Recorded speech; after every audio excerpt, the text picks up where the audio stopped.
EZAs are supposed to rejuvenate a unit in a way that satisfies fans and gives the unit use in the current meta. Dokkan is almost notorious for fumbling many EZAs, especially back in its earlier days. So in this video, I'm going to go over the 10 worst EZAs Dokkan has ever released and how they affected each unit on the list. For my 10th spot, I have to give it to Int Rosé's EZA in 2023. This EZA came out during one of the biggest Future Saga celebrations and they completely fumbled him. This is a unit that everyone was excited to use again and they decided to add almost nothing to his kit. This unit could have been an amazing tank since he can permanently greatly stack defense with his super, but they didn't even give him damage reduction or guard, meaning even if he's facing a long event, he doesn't stand a chance. This is one of those EZAs where they were really cheap with the upgrades. At least they gave him plenty of built-in additionals and some decent raw stats, but other than that, I have no idea why they wouldn't give him some true defense. Hopefully the super EZA for this guy is great, but for now he's going to be sitting in everyone's boxes collecting dust unless they go into Ultimate Clash or a random Super Battle Road stage. He definitely deserves a spot on this list, but he's also not the worst of the bunch I'm going to talk about today. For number 9, everyone expects this spot to be STR Jiren, and I was going to give him an excuse, but honestly I hate how they did his EZA. He's just one of those Super Battle Road units now, and it kind of makes sense. On launch, his unique ability was a 30% chance to stun as soon as it was on rotation. Considering almost every boss prevents being stunned, making him strong for these less important fights that actually allow him to do his thing makes sense. But on the other hand, it would have been completely fine to just give him the exact same kit but with 0 conditions. He would have been at least solid if they had just removed all his conditions and gave the players more freedom on how they use him. I don't know what they have against Jiren and his team, but they also could have made Tech LR Jiren's EZA a lot better. He's got this kit full of crazy numbers and guard, but they still take away his damage reduction and give him condition. He doesn't get his own spot on the list, but to be honest, for a 2024 EZA, they should have went all out and let Universe 11 be a great team. Now that we've talked about the best of the worst, let's move on to some of the most undoubtedly worst EZAs in Dokkan. Also, subscribe if you're new because we're almost at 10k and more than 90% of you are not subscribed.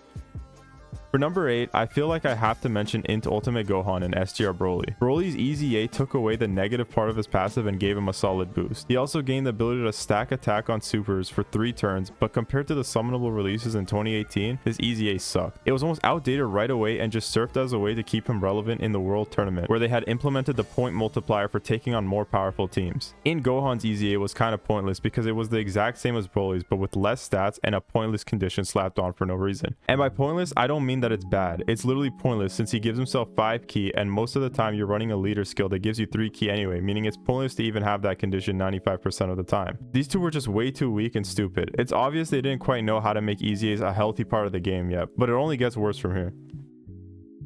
Number 7 is AGL Dispo, or should I say Dispoo, because this guy stinks. Looking at this unit's passive before and after his EZA is like trying to play Spot the Difference. The only difference is that he gains 20% attack for the turn on every attack he evades. This means to actually benefit off this EZA, they want you to put this guy in slot 1. Mind you, this unit has a maximum dodge chance of 60% after 3 turns of buildup. So turn 1, you need to take that 80% chance of not dodging just for a little bit of extra damage. I think the only good thing about this EZA is that his super attack effect also grants him 50% defense rather than just 50% attack for 6 turns. This build was just incredibly unremarkable as an EZA, especially for an EZA in 2020.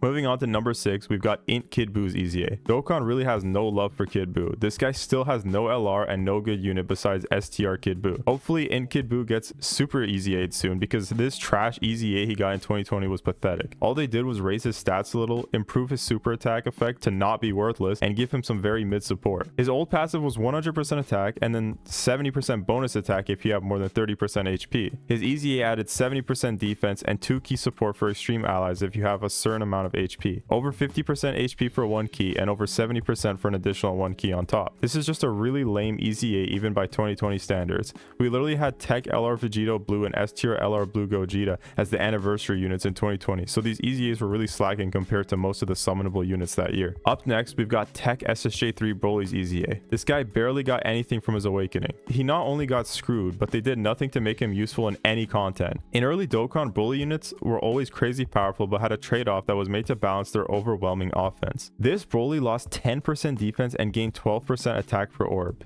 Can you guess how, after almost 3 years of Dokkan progression, they decided to buff him? Well, you would think they would at least remove the downside of his passive, considering units did not ever need this type of balancing anymore. But no, instead they just lowered the amount from 10 to 6%, buffed his base stats by 20%, and gave him a built-in additional that only activates with 3 or more tech key spheres obtained. The rest of his kit is forgivable, but losing defense on a post 5th anniversary awakening is wild. When this unit gets its super EZA, they have to make him busted just for doing him so wrong for the first 2 times. For number 4, we've got a 2019 EZA, and it's just Dokkan showing Kid Buu more hate. The AGL Dokkan Fest Kid Buu should be called Kid Poo because this unit awakening is awful. They gave this poor guy a total boost of 23% across his whole kit and called it a day. This unit released in 2015 and his passive was just recovering 12% HP at the beginning of the turn. With his EZA, he got a nuking passive that was very mid, 14% attack and 7% defense per orb, which is better than Broly, but you gotta remember this guy has no base stat boost, so even with a full field of orbs, he's barely better. It's already unlikely that you'll get this many orbs, but even if you do, why build a team around this guy when the SSJ4 LRs are about to drop? It's crazy to think this EZA was within 20 days of the release of those monkeys. For number 3, I want to jump ahead to 2023. The reason I've got such a recent EZA this high on the list is because this is way too mediocre of an awakening, yet they still made us wait 6 years for it. Physical Kami is a world tournament unit that came out in 2017 and got his EZA in 2023, meaning he had the possibility of actually being quite good. Unfortunately, the design for his EZA was really stupid and expected him to be put in slot 1 to capitalize off his 60% dodge before attacking. 60% dodge isn't bad, but why make him lose 30% of his dodge chance after attacking, especially with no buff whatsoever to defense when performing a super attack? His support was alright, but this unit had absolutely no reason to be from the 8th year of Dokkan when his only defense came from the 100% he got off his passive. There's absolutely no reason for a unit to be a support if you can't run them in the easiest endgame content unless their support is insanely busted for something like nuking. This Kami had decent support, but with no justification for ever being used. The only thing giving this unit any hope was the dodge in his kit, but even then the risk of running him was pointless compared to someone like LR Bulma. And if you didn't have Bulma, it's still better to have no support than to run this Kami.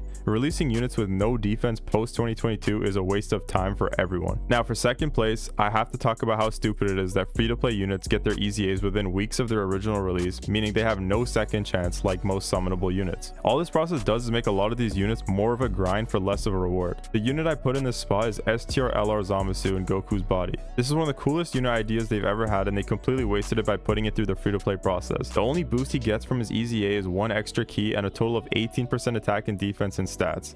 This is such a pathetic difference for an LR. They could have very easily just given him this kit in his base LR form and waited a few years with the EZA to rejuvenate this unit. As an honorable mention, I want to talk about Int Angel Golden Frieza's Awakening. This is a 2022 EZA taking stats away from its own team. For a Frieza unit, you wouldn't think it matters too much if he debuffs super type allies since he's one of the biggest villains in the show, but this unit was intended for a universe survival saga team, meaning they wanted you to run him with a bunch of good guys. You're probably saying, why not just run him on a villains team and forget about the debuff altogether? Well, if you do that, then you're missing out on his universal type effectiveness for not having a universe 7 rep on the team. We need to genuinely never see a debuff on a card again, and conditions need to be well thought out. And for our terrible number 1 spot, I have to put a unit whose grind caused everyone a bunch of trouble. This unit was a free-to-play unit and had one of the most annoying grinds because his drop rate was terrible and boosts were not around when he released. Tech Candy Vegito is my number 1 spot, and for the grind you have to go through to fully max this guy, you would think his EZA would at least be good considering it was one of the rare free-to-play units who actually got a year in between his release and awakening. But they still fumbled this absolute fan favorite moment because they refused to make free cards good, and also 2020 was the year of mid EZAs apparently.